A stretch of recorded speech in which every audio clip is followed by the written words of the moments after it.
பிரியமானவர்களே, ஆண்டவராகிய இயேசு கிறிஸ்துவின் நாமத்தினாலே உங்கள் யாவரையும் அன்போடு கூட நான் வாழ்த்துகிறேன்.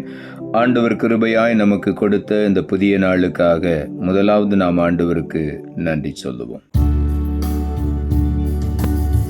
கண்மலைகள் பெயர்க்கும்படியாய் கர்த்தர் உன்னை கரம் பிடித்தார். கண்மலைகள் பெயர்க்கும்படியாய் கர்த்தர் உன்னை கரம் பிடித்தார். காத்திருந்து பலனடைந்து கழுகு போல எழும்பிடுவாய்.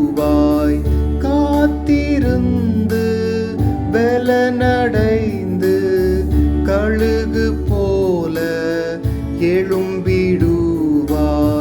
நம்புவேன் இயேசுவை, நம்புவேன் இயேசுவை, நம்புவேன் இயேசுவை, நம்புவேன் இயேசுவை.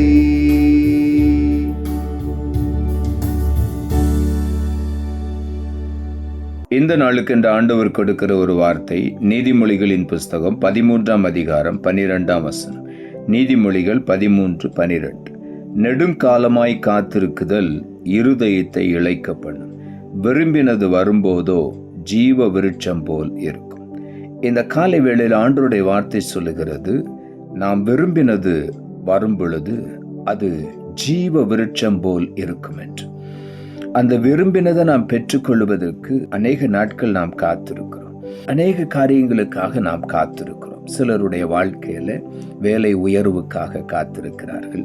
சிலருடைய வாழ்க்கையில இன்னும் திருமணம் ஆகவில்லை என்று சொல்லி அந்த நாளுக்காக காத்திருக்கிறார்கள்.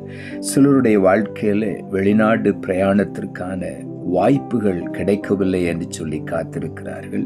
சிலருடைய வாழ்க்கையில அநேக ஆண்டுகளாய் காத்திருக்கிறேன், ஒரு குழந்தை செல்வம் கிடைக்கவில்லை என்று சொல்லி பல காரியங்களுக்காக ஒவ்வொருவரும் காத்திருக்கிறார்கள். இந்த காலை வேளையில் ஆண்டவர் சொல்லுகிறார், அது அநேகருடைய இருதயத்தை இளைக்க பண்ணியிருக்கிறது. ஆனாலும் இன்றைக்கு ஆண்டவர் சொல்லுகிறார், நீர் விரும்பினது நிச்சயமாக வரும். ஒரு நம்பிக்கையோடு நாம் காத்திருக்கும் பொழுது நிச்சயமாகவே அந்த வெற்றியை நாம் சுதந்திரித்துக் கொள்ளுவோம். சங்கீதங்களின் புஸ்தகம் 40ஆம் அதிகாரம் 1 வசனம் சொல்லுகிறது, கர்த்தருக்காக பொறுமையுடன் காத்திருந்தேன், அவர் என்னிடமாய் சாய்ந்து என் கூப்பிடுதலை கேட்டார். தாவீது இந்த வார்த்தையை சொல்லுகிறார், கர்த்தருக்காக பொறுமையுடன் காத்திருந்தேன் என்று.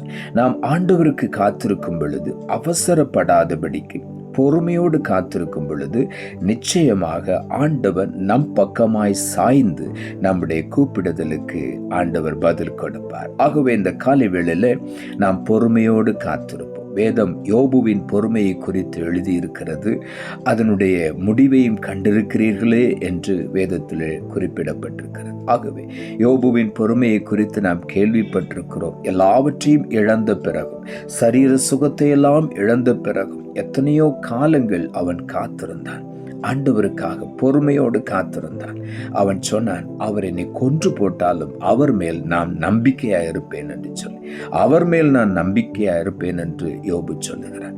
இந்த காலை வேளையில நாமும் கர்த்தர் மேல் அவ்வளவு நம்பிக்கையா இருக்கும் பொழுது நாம் பொறுமையோடு காத்திருக்க வேண்டும். யோபு பொறுமையோடு காத்திருந்தார். இழந்த எல்லாவற்றையும் 2 மடங்கு திருப்பி பெற்றுக்கொண்டார். மாத்திரமல்ல, தெய்வீக சுகத்தை பெற்றுக்கொண்டார், நீடித்த நாட்களை பெற்றுக்கொண்டார். இந்த காலை வேளையில நாம் காத்திருக்குதல் ஒரு நாளும் வீணாக போகாது. சங்கீதங்களின் புஸ்தகம் 130ஆம் அதிகாரம் 6வது வசனம் சொல்லுகிறது, எப்பொழுது விடியும் என்று விடியற்காலத்துக்கு காத்திருக்கிற ஜாமக்காரரை பார்க்கிலும் அதிகமாய் என் ஆத்துமா ஆண்டவருக்கு காத்திருக்கிறது. இங்கே ஆண்டவருடைய வார்த்தை சொல்லுகிறது, எப்பொழுது விடியும் என்று விடிய காலத்திற்கு காத்திருக்கிற ஜாமக்காரன், வாட்ச்மேன், இரவு முழுவதும் அந்த காவலாளி விழித்திருப்பான். எப்பொழுது விடியும், எப்பொழுது விடியும் என்று சொல்லி. இந்த காலை வேளையில நம்முடைய வாழ்க்கையிலும் கூட விடியற்காலத்துக்கு காத்திருக்கிற ஒரு ஜாமக்காரரை பார்க்கிலும் அதிகமாய் ஆண்டவருடைய சமூகத்தில் நாம் காத்திருக்க வேண்டும். தாவீது எழுதுகிறார், அதிகமாய என் ஆத்துமா ஆண்டவருக்கு காத்திருக்கிறது. வேதம் சொல்லுகிறது, கர்த்தருக்கு காத்திருக்கிறவர்கள் ஒரு நாள் வெட்கப்பட்டு போக மாட்டார்கள். ஏசாயா தீர்க்க தரிசன புஸ்தகம் 30ஆம் அதிகாரம் 18ஆம் வசனம் சொல்லுகிறது, ஆனாலும் உங்களுக்கு இறங்கும்படி கர்த்தர் காத்திருப்பார், உங்கள் மேல் மனதுருகும்படி எழுந்திருப்பார். கர்த்தர் நீதி செய்கிற தேவன், அவருக்கு காத்திருக்கிற அனைவரும் பாக்கியவான்கள். இங்கே ஆண்டவருடைய வார்த்தை என்ன சொல்லுகிறது? நமக்காக கர்த்தர் காத்திருப்பாராம். எதற்கு? நமக்கு இறங்கும்படி. நாம் ஆண்டவருக்காக காத்திருக்கும் பொழுது அவர் நம் பக்கமாய் சாய்ந்த நம் விண்ணப்பத்தின் சத்தத்தை கேட்கிறார். அதே நேரம் ஆண்டவரும் நமக்காக காத்திருக்கிறார். எப்பொழுது என் மகளுக்கு என் மகனுக்கு நான் இறங்கலாம் என்று சொல்லி நமக்காக காத்திருப்பாராம். உங்கள் மேல் மனதுருகும்படி எழுந்திருப்பார் என்று வேதம் சொல்லுகிறது. அவர் நீதி செய்கிற தேவன், அவருக்கு காத்திருக்கிற அனைவரும் பாக்கியவான்கள். இந்த காலை வேளையில காத்திருக்கிற ஒவ்வொருவரையும் பார்த்து ஆண்டவர் சொல்லுகிறார், நீங்கள் பாக்கியவான்கள், இன்றைக்கு அதனுடைய பதிலை நீங்கள் பெற்றுக்கொள்வீர்கள். எபிரேயர் 6ஆம் அதிகாரம் 15ஆம் வசனம் சொல்லுகிறது, அந்தபடியே அவன் பொறுமையாய் காத்திருந்து வாக்குத்தத்தம் பண்ணப்பட்டதை பெற்றான் என்று ஆபிரகாமை குறித்து இங்கே எழுதப்பட்டிருக்கிறது. ஆபிரகாம் 75 வயதில் வாக்குத்தத்தத்தை பெற்றுக்கொண்டார். 100வது வயதிலே அந்த வாக்குத்தத்தம் அவனுடைய வாழ்க்கையிலே நிறைவேறிற்று. ஆண்டவர் ஒரு ஆண் மகனை அவனுக்கு கொடுத்தார். இந்த காலை வேளையிலும் கூட நம்முடைய வாழ்க்கையிலே ஒருவேளை பல நாட்கள் பொறுமையாய் காத்திருக்கிறோம். இன்றைக்கு ஆண்டவர் சொல்லுகிறார், உன் காத்திருக்கிறதற்குரிய பலன் இன்றைக்கு வருகிறது. நீ வாக்குத்தத்தம் பண்ணினதை பெற்றுக்கொள்வாய். ஆபிரகாம் அந்த வாக்குத்தத்தம் பண்ணினை பெற்றுக்கொண்டான். 25 ஆண்டுகள் ஆபிரகாம் சும்மா இருக்கவில்லை. ஆண்டவரை மகிமைப்படுத்தி விசுவாசத்தில் வல்லவனானான் என்று எழுதப்பட்டிருக்கிறது. அவன் சோர்ந்து போகவில்லை. 25 ஆண்டுகள் தேவனை மகிமைப்படுத்தி வாக்குத்தத்தத்திற்காக ஆண்டவரை துதித்து கொண்டே இருந்தான். அந்த நிறைவேறுதலை அவன் பெற்றுக்கொண்டான். பிலிப்பியர் 2ஆம் அதிகாரம் 13ஆம் வசனம் சொல்லுகிறது, ஏனெனில் தேவனே தம்முடைய தயவுள்ள சித்தத்தின்படி விருப்பத்தையும் செய்கையும் உங்களில் உண்டாக்குகிறவராயிருக்கிறார்.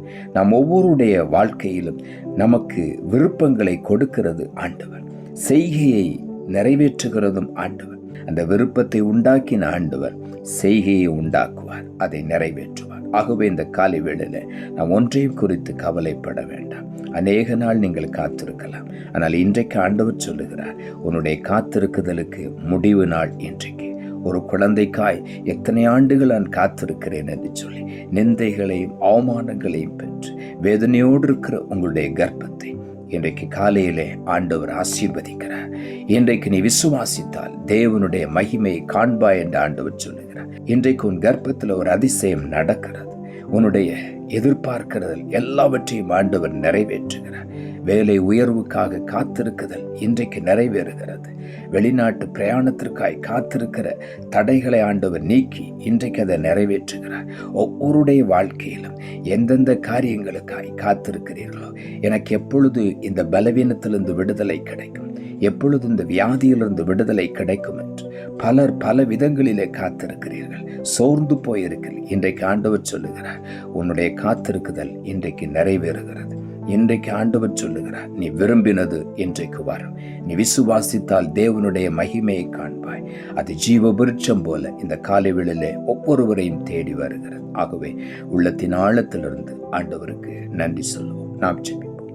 அன்புள்ள ஆண்டவரை, கிருபையாய் கொடுத்த இந்த புதிய நாளுக்காய் மறுபடியும் உமக்கு நன்றி செலுத்துகிறோம். ஆண்டவர் கொடுத்த ஜீவனுள்ள வார்த்தைக்காக நன்றி. நெடுங்காலமாய் காத்திருக்குதல் இருதயத்தை இளைக்கப்படும். விரும்பினது வரும்போதோ ஜீவ விருட்சம் போல் இருக்கும் என்ற வார்த்தையை கொடுத்தேன். வசனத்தை கேட்டுக்கொண்டிருக்கிற ஒவ்வொருடைய வாழ்க்கையிலும் விருப்பத்தையும் செய்கையையும் நிறைவேற்றுகிற ஆண்டவருடைய வல்லமை இப்பொழுது அவர்களை தொடும்படியான ஜெபிக்கிறேன். எந்தெந்த காரியங்களை அவர்கள் எதிர்பார்த்து காத்திருந்து மிகவும் சோர்ந்து மனமடிவோடு இருக்கிறார்களோ, இன்றைக்கு இயேசு கிறிஸ்துவின் நாமத்தினாலே அதிசயங்களுடைய வாழ்க்கையில நடக்கட்டும் ஆண்டவரே. அற்புதங்கள் நடக்கட்டும். தடைப்பட்ட எல்லா ஆசீர்வாதங்களும் இன்றைக்கு அவருடைய சரீரத்திலும் ஆத்துமாவிலும் ஆவியிலும் அவருடைய வேலை ஸ்தலத்திலும் ஆண்டவரே எல்லாவற்றிலும் வந்து கிடைக்கும்படி நான் ஜெபிக்கிறேன். நீர் அப்படி செய்கிறபடினாலும் உமக்கு நன்றி தாழ்த்துகிறோம். இரட்சகர் இயேசுவின் நாமத்தில் ஜெபிக்கிறேன் நல்ல பிதாவே, ஆமென்.